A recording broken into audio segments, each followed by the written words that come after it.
Agar pohon dapat melakukan fotosintesis dan menjaga kesehatan keseluruhannya, air dan nutrisi harus bergerak ke seluruh bagian pohon, bahkan melawan gravitasi. Bagaimana tanaman mengelola hal ini tanpa organ, seperti jantung yang memompa cairan? Seperti yang akan kita lihat, air ditarik dari akar ke daun melalui proses yang disebut transpirasi. Selain itu, potensial air mendorong pergerakan air dari satu area tanaman ke area lain menggunakan osmosis, gravitasi, dan tegangan permukaan air. Transpirasi dimulai di daun. Susunan sel dan struktur di daun memfasilitasi pergerakan, gas dan air masuk dan keluar dari daun. Sebuah daun memiliki beberapa lapisan sel khusus. Epidermis atas memiliki ketebalan 1 sel dan berfungsi sebagai lapisan pelindung. Di bawah lapisan itu terdapat jaringan mesofil, sel-sel di lapisan mesofil. Palisade adalah tempat terjadinya fotosintesis dan sekresi, serta penyimpanan makanan dan air. Lapisan mesofil spons memiliki susunan sel yang lebih longgar, di mana ruang antar sel membantu pertukaran gas dan lewatnya uap air dari daun. Di seluruh jaringan epidermis bawah terdapat stomata, yaitu bukaan mikroskopis yang diapit oleh sel penjaga. Gas-gas masuk dan keluar daun melalui bukaan ini.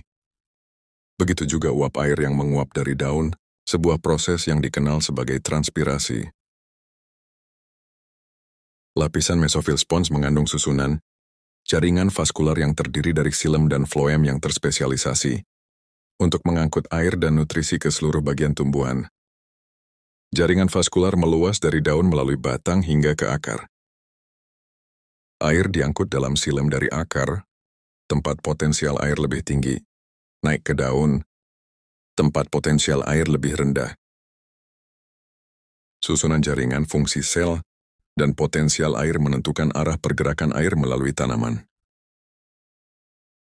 Air keluar dari daun sebagai uap air melalui stomata. Uap air yang hilang dari daun digantikan dengan air yang masuk melalui akar dan dibawa naik melalui batang di xilem.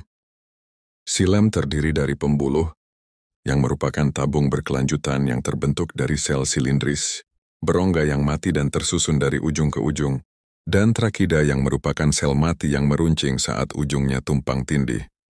Susunan ini dan sifat polar molekul air memungkinkan air mengalir dalam aliran yang tidak terputus melalui xilem dari akar naik, melalui batang dan masuk ke daun.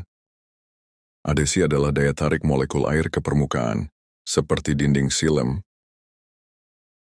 Kohesi adalah ikatan hidrogen antar molekul air. Bersama-sama, adesi dan kohesi memungkinkan air bergerak melalui xilem dalam aliran berkelanjutan dari akar naik, melalui batang untuk menggantikan air yang hilang dari daun melalui stomata. Air masuk ke tanaman melalui sel-sel epidermis akar dan bergerak ke xilem.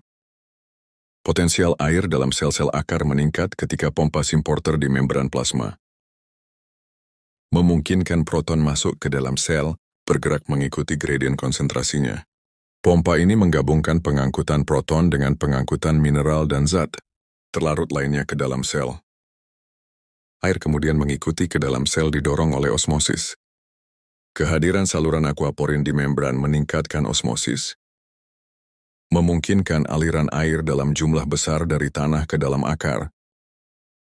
Jaringan vaskular utama lainnya adalah floem. Floem mengangkut karbohidrat dan asam amino yang dihasilkan di daun ke sel-sel di akar dan batang tempat mereka digunakan dan disimpan.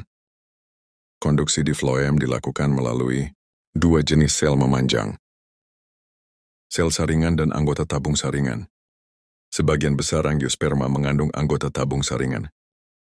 Kedua jenis sel ini memiliki kelompok pori-pori yang dikenal sebagai area saringan yang melimpah di ujung-ujung sel yang tumpang tindih.